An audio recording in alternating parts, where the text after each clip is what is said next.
नमस्कार, मैं हूं मनोज वर्मा और आप देख रहे हैं अटेंशन। और अटेंशन में आज बात होगी बीजेपी का प्लान, बुजुर्गों पर ध्यान। जी हाँ, संगठन चुनाव से पहले अब बीजेपी उन बुजुर्ग नेताओं को अपने साथ जोड़ने जा रही है जो फिलहाल एक्टिव नहीं है। बुजुर्ग नेताओं को सक्रिय कर उन्हें 50 सदस्य जोड़ने की जिम्मेदारी भी दी जाएगी।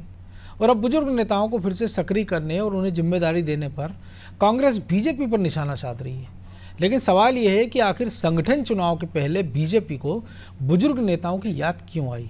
क्या बुजुर्ग नेताओं को एक्टिव करना ही एक मकसद है या फिर उसका प्लान कुछ और है? आज चर्चा इन्हीं सवालों के आसपास, लेकिन पहले रिपोर्ट देखिए।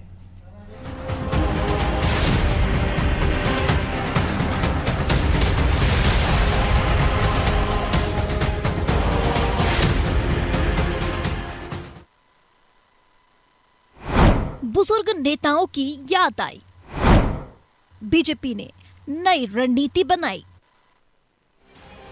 संगठन चुनाव से पहले बीजेपी को अपने बुजुर्ग नेताओं की याद आई है। पार्टी ने तय किया है कि जो पुराने नेता हैं, अब सक्रिय नहीं हैं, उन्हें भी जोड़ा जाएगा। इन बुजुर्ग नेताओं को सक्रिय सदस्यता दी जाएगी। सक्रिय सदस्यता देने के बाद इन नेताओं की तरफ से वर्तमान कार्यकर्ता कम से कम 50 साधारण सदस्यों को जोड़ेंगे। इस तरह से सक्रिय सदस्यता की शर्त भी पूरी हो जाएगी। दरअसल दिसंबर में बीजेपी को नया प्रदेश अध्यक्ष मिल सकता है। कहा तो ये भी जाता है कि वीडी शर्मा के प्रदेश अध्यक्ष बनने के बाद पार्टी ने मंडल, ब्लॉक समेत अन्य बुजुर्ग नेताओं को किनारे लगा दिया था, लेकिन अब पार्टी को उनकी अहमियत का एहसास हो रहा है, लिहाजा वो उन्हें फिर से सक्रिय करती दिखेगी। हालांकि बीजेपी का इसको लेकर क्या तर्क है, वो जान लीजिए। देखिए, ये भारतीय जनता पार्टी है। यहाँ पर व्यक्ति नहीं, विचार सर्वोपरि है। यहाँ पर उम्र देख के, जाति देख के, धर्म देख के कार्यकर्ता नहीं बनाए जाते। यहाँ हर एक कार्यकर्ता को उसकी विचारधारा के हिसाब से, उसकी योग्यता के हिसाब से दायित्व दिया जाता है, और वो दायित्व एक ही है, जनता का विकास, देश की सेवा। और भारतीय जनता पार्टी का हर एक कार्यकर्ता बहुत गौरवान्वित है कि जब तक उसकी आखिरी सांस चलती है तब तक वो भारतीय जनता पार्टी का एक सच्चा सेवक है। अब बीजेपी ने अपने बुजुर्ग नेताओं को फिर से एक्टिव करने के लिए प्लान बनाया तो कांग्रेस के भी कान खड़े हो गए। पार्टी से बुजुर्ग नेताओं को जोड़ने और उन्हें टारगेट देने के मामले पर कांग्रेस बीजेपी पर निशाना साध रही है। क्या कुछ कांग्रेस ने कहा, अब वो सुनिए। भारतीय जनता पार्टी का सदस्यता अभियान एक हास्यास्पद अभियान बन चुका है। बड़े बड़े आंकड़े पेश करे जा रहे हैं जिनका कहीं आधार नहीं है। उसके बाद ठेके पर सदस्य बनाए जा रहे हैं। अब तो उन्होंने हद ही कर दी। जो इनके वरिष्ठ नेता हैं, जो मार्गदर्शक मंडल में भी लगभग नहीं है, जो लगभग रिटायर्ड हो चुके हैं, उन्हें घर जा जाकर उन्हें सक्रिय सदस्य बनाया जा रहा है। कितना हास्यास्पद है। लगता है जब जैसे ये नेता कई बड़े बड़े पदों पर रहे हैं, मंत्री रहे हैं, संगठन में बड़े पदों पर रहे हैं, तो क्या बिना सदस्यता के ही पिता के कार्य कर रहे थे? अब उन्हें जाकर उन्हें घर पर वापस सदस्य बनाया जा रहा है। कुल मिला के भारतीय जनता पार्टी का सदस्यता अभियान एक तरह का हास्यास्पद अभियान बन चुका है। बीजेपी में इस समय युवाओं की संख्या ज्यादा है। पिछली बार जिला अध्यक्ष पद के लिए 45 साल की उम्र का क्राइटेरिया तय किया गया था और वर्तमान प्रदेश अध्यक्ष वीडी शर्मा भी 50 वर्ष से कम उम्र में इस पद पर नियुक्त हुए थे। इसके बावजूद पार्टी में बुजुर्ग नेताओं की भी अच्छी खासी संख्या है, जो फिलहाल फील्ड में उतनी सक्रिय नहीं है। इन बुजुर्ग नेताओं ने भले ही सदस्यता ली हो, लेकिन उनके रेफरल कोड से नए सदस्य नहीं बने हैं। लिहाजा अब बीजेपी फिर इन्हें एक्टिव करना चाह रही है, ताकि संगठन को मजबूत करने में इन नेताओं की भी मदद ली जा सके। ब्यूरो रिपोर्ट, अनादि टीवी।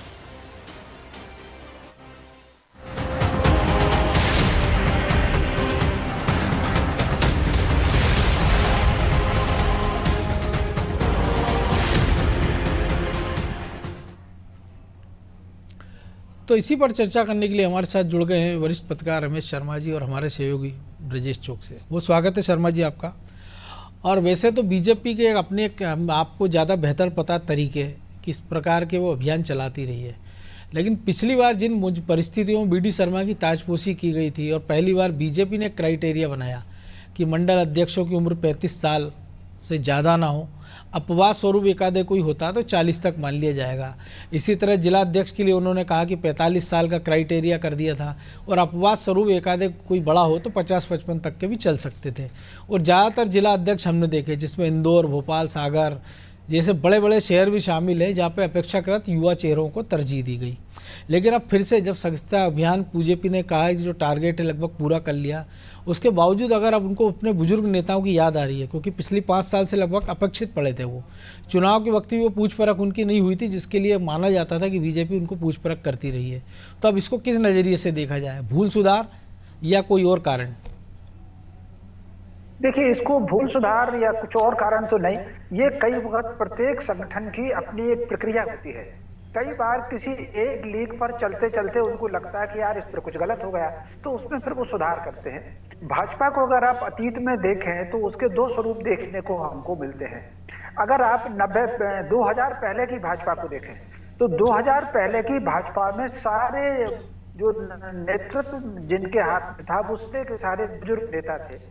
एक पीढ़ी ऐसी रही सुंदरलाल जी पटवा की, कैलाश जी जोशी की, कैलाश नारायण जी सारंगी की, वो जो एक पीढ़ी जो थी, वो पीढ़ी के बाद की दूसरी तीसरी कतार के सारे लोग किसी महत्वपूर्ण पद पर आए बिना रिटायर हो गए। जैसे दूसरी पीढ़ी में अगर आप देखेंगे जिसमें रघुनंदन शर्मा थे, मेघराज जी जैन थे, एक लंबी कतार थी जो कहीं ना कहीं किनारे पर चले गए। जब इस बात का उनको आभास हुआ तो उन्होंने पूरे देश में एक टीम नई खड़ी की। ये ठीक है, अगर आप दिल्ली में भी देखेंगे तो अटल जी और आडवाणी जी रहे, और बाकी 65-66 से ये जोड़ी चलती चली आई है 2000 तक। मध्य प्रदेश में भी ये 57 से जोड़ी चली आई है, कैलाश जी की, पटवा जी की, और वीरेंद्र कुमार सकलेचा चूंकि बीच में किसी दूसरी पार्टी में चले गए, तो ये जोड़ी चलती चली आई और कितने लोग आए और चले गए। तो इसलिए मुझे जो लग रहा है, एक बार जिन दिनों सुदर्शन जी संघ के प्रमुख हुआ करते थे तो उन्होंने एक लाइन दी थी कि युवाओं के हाथ में सौंपे और 65 से ऊपर के लोगों को समाज सेवा में लगाएं, ये उनका एक लाइन दी थी। तो कुल मिलाकर के उस आधार पर फिर 2010 के बाद जो परिवर्तन आप देखेंगे, पूरे देश में पूरी उन्होंने टीम बदल करके, चाहे उत्तर प्रदेश हो, सब जगह नई नई टीम खड़ी की। इससे एक जो दूसरा जो नुकसान पिछले 2-4 साल में देखने को मिल रहा है कि जो सीनियर पीढ़ी के नेता हैं, जैसे मान लीजिए मध्य प्रदेश में हम देखें, जयंत मलैया को देखें, गोपाल भार्गव को देख लें, डॉक्टर गौरीशंकर शेजवार को देख लें, तो ये जो सीनियर पीढ़ी के नेता थे, ये कहीं ना कहीं इनके पास कोई काम पता नहीं। तो मुझे जो लग रहा है इस सदस्यता अभियान में, एक चीज अगर आपने देखी होगी मनोज जी, उन्होंने ये कहा कि कार्यकर्ता इनके घर जाएंगे और उनकी ओर से सदस्य बनाएंगे। उनको ये नहीं कहा कि आपको सदस्य बनाना है। तो वो जो अपने पुराने कार्यकर्ता हैं जो किसी वजह से किनारे हो गए हैं, जिन्होंने अपनी सदस्यता का रिन्यूअल नहीं कराया है, इससे पार्टी को 2 फायदा होगा। एक तो वो जो सीनियर लीडर चुपचाप थोड़ा सा कई वक्त घर बैठते हैं तो कई तरह के नकारात्मक विचार भी आते हैं, मेरे मन में भी कई बार नकारात्मक विचार आते हैं, तो वो सक्रियता के साथ जुड़ेंगे तो सकारात्मक विचार होंगे। और उस पीढ़ी के जो लोग अगर हैं और किसी वजह से सदस्यता में छूट गए हैं, तो वो जाकर के नई पीढ़ी जाकर के उनको सदस्य बना लेगी। तो कहीं ना कहीं इसको तो कहते हैं कि उनकी जो तुष्टि होगी, उनके मानसिक तुष्टि जो होगी, मैं समझता हूँ ये उन्होंने एक नया रास्ता इसका निकाला है। वो पार्टी युवा से लेके बुजुर्ग तक पूरी पार्टी खड़ी होगी। मैं समझता हूँ ये प्रयोग अच्छा प्रयोग है उनका। जी तो ब्रजेश जी, प्रयोग अच्छा, लेकिन क्या इतने भर से काम चल जाएगा? हालांकि एक मैसेज का खेल है, लेकिन अगर आप उनको सक्रिय कर रहे हैं तो कोई जिम्मेदारी अगर दें उनको तो भी एक बात बनती नज़र आए, क्योंकि हालांकि चुनाव में फ़िलहाल वक्त है तो ये कह नहीं सकते कि अभी से कोई जिम्मेदारी मिल जाए, लेकिन कम से कम एक एहसास उनको हो जाए। और दूसरा है कि फॉर्मेलिटी की 50 सक्रिय सदस्य आपके बना दे, क्योंकि अगर आप लाल कृष्ण आडवाणी को हम देख रहे हैं कि 94 साल की उम्र में भी उनको सक्रिय सदस्य बनाया जा रहा है फॉर्मेलिटी के तौर पे, तो ये क्या कुछ प्रभाव छोड़ेगा? देखिए, आडवाणी जी का मामला अलग है, लेकिन नहीं, एक उदाहरण दिया मैंने जी। लेकिन वैसे भी कोई नेता हैं, बहुत सारी संख्या है इनकी, जिनको हमने देखा है पहले भी ऐसे नेताओं को मान सम्मान मिलता रहा। पालक बनाकर उनको कहा गया कि हाँ आप पालक की भूमिका में रहेंगे, लेकिन जब जैसे ही पीढ़ी परिवर्तन हुआ, एकदम नया प्रयोग किया गया बी डी शर्मा के, तब ये जो एक पीढ़ी जो थी, जो शर्मा जी भी कह रहे हैं, वो घर बैठ गई थी। आप देखिए, पीढ़ी परिवर्तन समय पे होता रहता है, बीजेपी करती भी रही है। आप एक घर से उदाहरण लीजिए, कोई घर का मुखिया है, आप जिसको मुखिया बना रहे हो, चाहे वार्ड का हो, चाहे मंडल का हो, या वो उससे ऊपर का हो, आप एकदम उसको घर पे बिठा देंगे तो निश्चित तौर पर जैसे रिटायरमेंट होने के बाद आदमी को वो लगता है ना घर में बैठ गया कि भाई अब मेरा काम हो गया, तो वो सक्रिय नहीं रहता है। फिर सक्रिय नहीं रहता तो उसका नुकसान भी होता है। नई पीढ़ी के साथ यदि आप अपने बुजुर्गों को भी साथ लेकर चलोगे तो मुझे लगता है पार्टी और मजबूत होगी। यही कमी कहीं ना कहीं पार्टी को लगी होगी कि जो उसके वरिष्ठ कार्यकर्ता थे, जिनका एक अपना एक ओहदा था, जिनके मोहल्ले में अपनी एक पकड़ थी, और जिस तरह से अब एक पीढ़ी बुजुर्ग, मतलब आप देखिए युवा पीढ़ी चल रही है, एक समय ऐसा आएगा बुजुर्ग, तो बुजुर्गों के लिए भी एक योजना बना के सरकार चल रही है, उनको भी साधने की एक वोट बैंक तो है ही ना। तो बुजुर्गों की वे कि वो है कि वो अपने लोगों में वो बात पहुंचा सकते हैं। एक दौर था जब कांग्रेस के ज़्यादातर लोग हुआ करते थे, वो पीढ़ी है मनोज जी जिसको हम कह सकते हैं कि जो कांग्रेस, अब तो नई पीढ़ी तो आ रही है, हम कह सकते हैं कि बीजेपी की ज़्यादा पकड़ हो गई, नई पीढ़ी बीजेपी से जुड़ती जा रही है। लेकिन उस पीढ़ी ने उस दौर में काम किया है जब बीजेपी की संख्या कम होती थी, कांग्रेस की ज़्यादा होती थी। अब उस पीढ़ी के लोग भी यदि बीजेपी में शामिल होने लगे इस पहल से, तो मुझे लगता है कि इसका फ़ायदा ही होगा। तो बीजेपी पहल कर रही है कि जिस तरह से और मजबूती हो, युवाओं को उन्होंने साथ लिया, नई पीढ़ी को मौका दे दिया, लेकिन कहीं उसके अपने लोग जो थे जिन्होंने का बीजेपी के लिए लगातार मेहनत की, लगातार संघर्ष किया, संघर्ष तो असल उन्हीं ने किया ना मनोज जी। जो नए दौर के जो युवा जुड़े हैं, इन्होंने तो सत्ता ही देखी है, राजसुखी भोग रहे हैं, मतलब। लेकिन संघर्ष वाली पीढ़ी तो वही थी जो घर बैठ गई थी। उस पीढ़ी को सक्रिय करने से एक तो ये बात आएगी कि बुजुर्गों का सम्मान है, पार्टी में उनका बरकरार है, और जो एक प्रयोग किया गया था वो सफल हुआ है। अब उनको भी साथ साथ लेकर चलेंगे। देखिए आप सुंदरलाल पटवा की बात की, कैलाश जोशी की बात की शर्मा जी ने, ये पीढ़ी रिटायरमेंट नहीं हुआ था मनोज जी, इनको घर नहीं बिठा दिया गया था। आप देखिए कि पीढ़ी परिवर्तन होता रहा लेकिन उनकी सक्रियता उतनी ही रही, उसका फायदा पार्टी को मिलता रहा। यदि छोटे लोग कुछ गड़बड़ी करते थे, संकट मोचक बने हुए थे, संकट मोचक बने थे, वो फटकार लगा देते थे, उनका मान सम्मान रहता था। तो यदि जब आप बड़े जो आपके कार्यकर्ता हैं मोहल्ले में, यदि आप मोहल्ले सोचिए, आप हम जो प्रदेश स्तर की बात कर रहे हैं, वही मोहल्ले में यदि वार्ड में जो पुराने नेता हैं उनको घर बिठा दिया, नई पीढ़ी आ गई। यदि नई पीढ़ी कुछ गड़बड़ी करती है जिससे पार्टी को नुकसान होता है तो वो डांट डपट सकते हैं, वो उनको साथ सकते हैं। अभी तो पार्टी ने ही कह दिया था कि हम युवाओं को आगे ला रहे हैं, तो उन्होंने पार्टी ने उनको एक कदम पीछे करने को कहा, वो 10 कदम घर बैठ गए, कोई अपना अपने काम करने लगे या घर में विश्राम करने लगे। इससे पार्टी को ही नुकसान होगा। अब उनको सक्रिय करने से मुझे लगता है कि पार्टी को फायदा होगा, और ये पार्टी ने कहीं ना कहीं महसूस किया होगा मनोज जी कि हमने अपनी एक पीढ़ी को घर बिठा दिया जो काम कर रही थी, जो कोई पार्टी का अनुभव था, संगठन बेहतर तरीके से अनुशासन में जो रहते थे, चाहे कैसी विपरीत परिस्थितियां आई वो संगठन के लिए लड़ते रहे। आज की पीढ़ी में क्या वैसे लोग हैं जो लगातार संघर्ष करते रहे? उस दौर में जब सरकारें कांग्रेस की हुआ करती थी वो लड़ाई लड़ते रहते थे।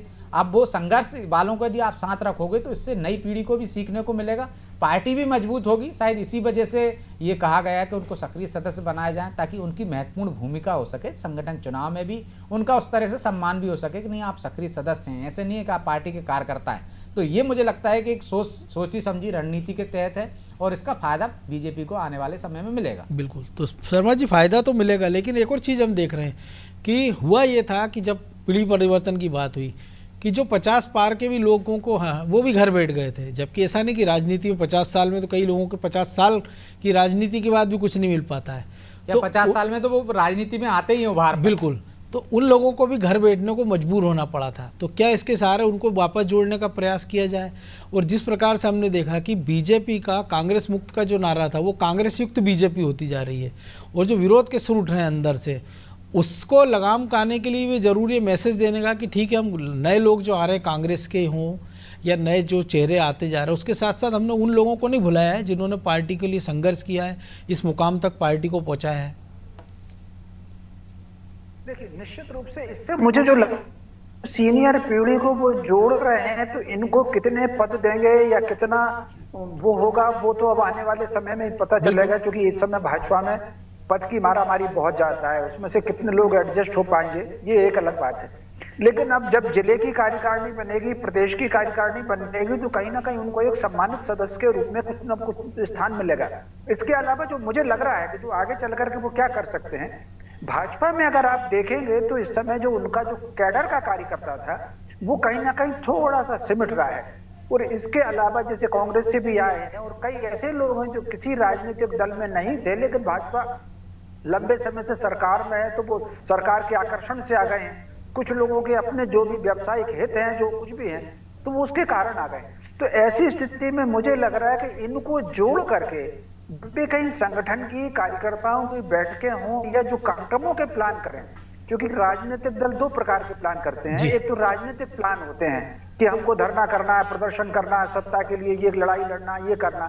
दूसरा प्लान उनका कार्यक्रमों का आना था। जैसे मान लीजिए अब 1 नवंबर का उनको मध्य प्रदेश दिवस ही मनाना है, या जनजातीय गौरव दिवस मनाना है, ये जो गौरव, या फिर राष्ट्रीय एकता दिवस 31 का मनाना है। तो ये जो तरह के कार्यक्रम की तैयारियों की जो बैठक होती है, तो मुझे लग रहा है कि ये जो सीनियर पीढ़ी के अनुभवी लोग हैं उनको उसमें जरूर बुलाया जाएगा, जो पार्टी के नीति और सिद्धांत के आधार पर कार्यकर्ताओं को मार्गदर्शन करेंगे, और ऐसा लगेगा कार्यक्रमों में क्या उसकी रूपरेखा कैसी हो, उसकी गरिमा कैसी हो। इसके अलावा एक और बात होती है कि इस तरह के कार्यक्रम में जब भी कभी सीनियर वरिष्ठ नेता होते हैं और उनको आगे स्थान मिलता है, तो मान करके चलिए कि 50% कार्यकर्ता ऐसे होते हैं जो बुजुर्ग कार्यकर्ताओं की, बुजुर्ग नेताओं के केवल चेहरा देख करके अनुशासन में आते हैं। तो मुझे लग रहा है कि बुजुर्गों का जो सीनियर पीढ़ी को सक्रिय करने के पीछे जहां उनकी सक्रियता अनुभव का लाभ लेना है, वहीं कहीं ना कहीं एक आंतरिक संगठन की गरिमा को भी उनको देना है। मैं समझता हूं एक आत्म अनुशासन का भाव भी जगाना है, और उनके अनुभव का जो नए लोग आ रहे हैं उनके अनुभव का नए लोगों को लाभ मिले, ये मुझे लग रहा है कि रणनीति हो सकती है इसमें। तो जो आपने कहा शर्मा जी, हमने देखा, जो आपने शुरुआत में जिक्र किया कि हमने एक लंबे समय तक शिवराज जी के कार्यकाल में देखा था कि अगर पहली पंक्ति पर या मंच के सामने सुंदरलाल पटवा हो या कैलाश जोशी, वो विराजमान रहते थे। चुनाव के समय जब टिकट बढ़ते थे तो दोनों नेताओं में तो कम से कम कैलाश जोशी तो उपस्थिति इस कार्यालय में होती थी। तो जो नाराज लोग आते थे वो उनसे मिलते थे, पीड़ा बताते थे। तो बीजेपी में ना कोई धल्ला होता था, ना कोई धरना प्रदर्शन होता था। उसी दौर में हमने एक दौर ऐसा भी देखा कि जब चुनाव के दौरान बीजेपी कार्यालय के कांच भी फोड़े गए टिकटों की मांग को लेकर।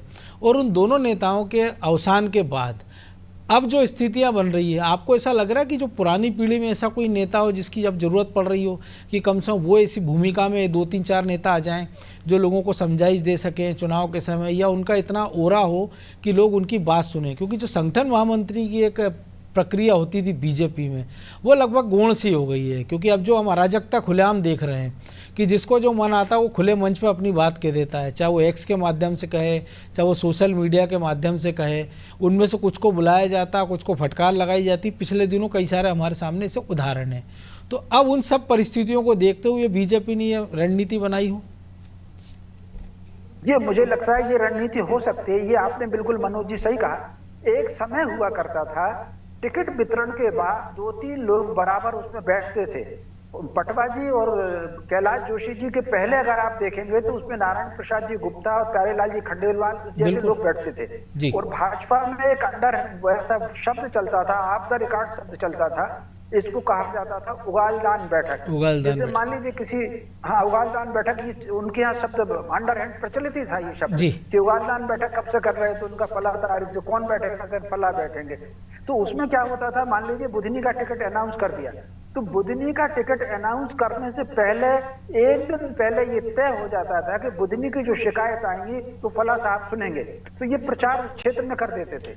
और एक और उसमें वो ध्यान रखते थे, मध्य प्रदेश को 3-4 सेक्टर में बांट कर रखते थे। जैसे बुंदेलखंड का हो गया, महाकौशल का हो गया, मालवा का हो गया, मध्य भारत का हो गया, कि मध्य भारत की शिकायत मनोज जी सुनेंगे, मालवा की शिकायत ब्रजेश जी सुनेंगे। ये प्रचार कर देते थे और वो आकर के बिल्कुल बैठते थे।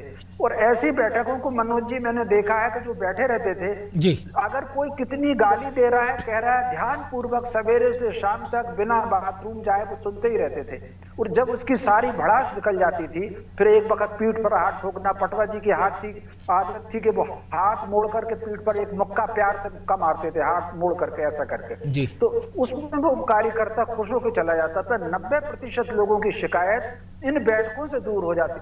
तो मुझे लग रहा है कि भाजपा भी सीनियर पीढ़ी को सक्रिय करके ये जो इस तरह की शिकायतें हैं, इस तरह की शिकायतों के समाधान का भी रास्ता निकालने का विचार कर रही होगी जी।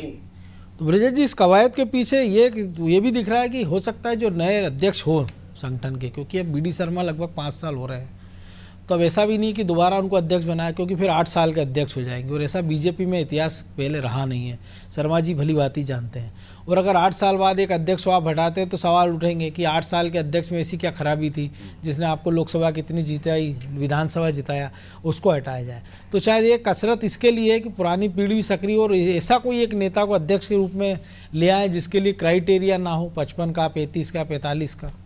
निश्चित तौर पर मनोज जी ये भी एक मंशा हो सकती है। और जब आप देखिए कि कुटुंब ज़्यादा बड़ा हो जाता है, इससे कहते हैं ना ज़्यादा बर्तन होते हैं तो खटकते ही। बिल्कुल। तो अब बीजेपी का कुनबा इतना बड़ा हो गया है मनोज जी कि सुर अलग अलग सुनाई देने लगे। जो अनुशासनहीनता नहीं होती थी बीजेपी में, चाल चेहरे की बात करती थी बीजेपी, अब उसके ही नेता जो उसी बीजेपी संगठन में पले बड़े हुए हैं, खांटी बीजेपी के हैं, वो तक सुर उठा रहे हैं। तो कहीं ना कहीं वो असंतोष दिख रहा होगा ना संगठन को, बिल्कुल, कि क्यों इस तरह के सुर सुनाई दे रहा है। वो नेता जिन्होंने संघर्ष किया, जो पार्टी की रीति नीति को बखूबी जानते हैं, बेहतर तरीके से समझते हैं और उस अनुशासन में बंधे रहे हैं पहले, तो अब वो अनुशासन क्यों तोड़ रहे हैं। तो यदि नया अध्यक्ष कोई आएगा तो उस अनुशासन जो टूटना शुरू हो गया है ये पराकाष्ठा पर तो नहीं पहुंच जाएगा। कहीं एक तरह से पार्टी में कहीं ऐसी बहुत सारे सुर तो एक साथ सुनाई नहीं देने लगेंगे। तो मुझे लगता है कि वही एक कवायद इसलिए हो रही है कि जो नए लोग आए हैं उससे जो कुनबा बड़ा है उनको भी नई रीति नीति के साथ, जब आप किसी के अच्छे लोगों के साथ रहते हो ना, मतलब संगत का असर कहते हैं ना बीजेपी में, कार्यकर्ता को गढ़ता है। संगठन ऐसे ही बनता है मनोज जी की, जो वरिष्ठ कार्यकर्ता हैं उन्होंने गढ़े, उनके बाद जो कार्यकर्ता हैं उन्होंने दूसरे कार्यकर्ता गढ़े। तो जो वरिष्ठ कार्यकर्ता हैं वो रीति नीति का और एक कहते हैं ना आंख का वो रहता है कि साहब शर्म रहती है आंख की, कि भाई किसी ने कुछ कहा है तो जब वरिष्ठ लोग उन्हीं के सामने तो ये कार्यकर्ता काम करते रहे होंगे ना, पहले पैर पड़ते रहे होंगे, भाई साहब कहते रहे होंगे। अब जब वो मंच पर बैठेंगे तो अनुशासन एक तो 50% डाउन वो हो जाएगा कि उनके सामने कैसे वो कोई भी अनुशासनहीनता करेंगे, अधिक करेंगे तो वो डपट सकते हैं। जो हम बड़े नेताओं में देख रहे थे, जो पटवाजी का कह रहे थे कि वो हाथ मोड़ के मुक्का मारते थे, हम कैलाश जोशी जी का देखते थे कि वो किस तरह से डपट देते थे, लेकिन कोई कार्यकर्ता बुरा नहीं मानता था। वो डांट देते, फटकार देते थे और भगा भी देते थे। लेकिन इसके बावजूद क्योंकि वो जानते थे कि इन्होंने पार्टी के लिए काम किया है, बिना भेदभाव के काम करते हैं। ऐसे ही कोई संत नहीं कहता था कि वो कोई पक्षपात नहीं करते हैं। तो मुझे लगता है यही एक नया वो संगठन जो बना है उसी तरह की कवायद अब इसलिए की जा रही है कि संगठन में अनुशासन बरकरार रहे। जो नया अध्यक्ष आए उसको लेकर भी किस तरह के स्वर ना सुनाई दें, तो एक पीढ़ी जो नई पीढ़ी आई है और पुरानी पीढ़ी अपने अनुभव का उनको लाभ दे सके और एक तालमेल बिठाकर एक बेहतर जो संगठन का कार्यकर्ता हो वैसे काम कर सके। जो नए लोग आए हैं वो नए तरीके से काम कर रहे हैं तो उनको भी बताया जा सके कि कैसे पहले के कार्यकर्ता, एक उदाहरण पेश होगा ना मनोज जी। जब बैठक में आप युवा देखेंगे और जब आप बुजुर्गों को देखेंगे, पुराने कार्यकर्ताओं को देखेंगे, तो उनके बातचीत के तरीका, उनका अनुशासन, उसका एक तरह से पालन करेगा। जैसे हम कहते हैं ना कि जो नए लोग हैं, ये युवाओं को हम कहते हैं कि आप अच्छी संगत करिए, अच्छे दोस्त रखिए, तो आपका व्यवहार भी वैसा ही होगा ना। आप गलत लोगों की संगत में जाएंगे तो आपके साथ वैसा ही होगा। तो जब इस तरह के व्यवहार पार्टी में होने लगेंगे कि किस तरह के हम देख रहे हैं बयानवीर बन गए हैं, तत्काल सुर्खियों में। पहले के लोग कैसे काम करते थे मनोज जी, चुपचाप संगठन के लिए काम करते रहते थे, किसी तरह का उनको वो नहीं था कि सुर्खियों में बने रहते हैं। अब नई युवा जो पीढ़ी आई है उनको सुर्खियां बटोरने की आदत हो गई। तो मुझे लगता है ये तालमेल बिठाने से, जो मैंने पहले भी कहा था, जो शर्मा जी भी कह रहे हैं कि संगठन के हित में है और जो नई पीढ़ी को एक तरह से शिक्षा देने के लिए, और जो पुरानी पीढ़ी जो घर बैठ गई थी जिससे पार्टी को जो नुकसान हो रहा था थोड़ा बहुत, जो उनकी सक्रियता थी उससे जो एक पार्टी को फायदा होगा उस दिशा में, और जो नया नेतृत्व आएगा उससे तालमेल नई और युवा पीढ़ी की बैठ सके, ये भी उसमें एक मकसद रहा होगा। बिल्कुल, अब मकसद तो अच्छा है, वो इम्प्लीमेंट होने के बाद क्या नतीजे निकलेंगे उस पर भी नज़र रहेगी। बहरहाल वक्त इतना ही था, बहुत धन्यवाद शर्मा जी आपका।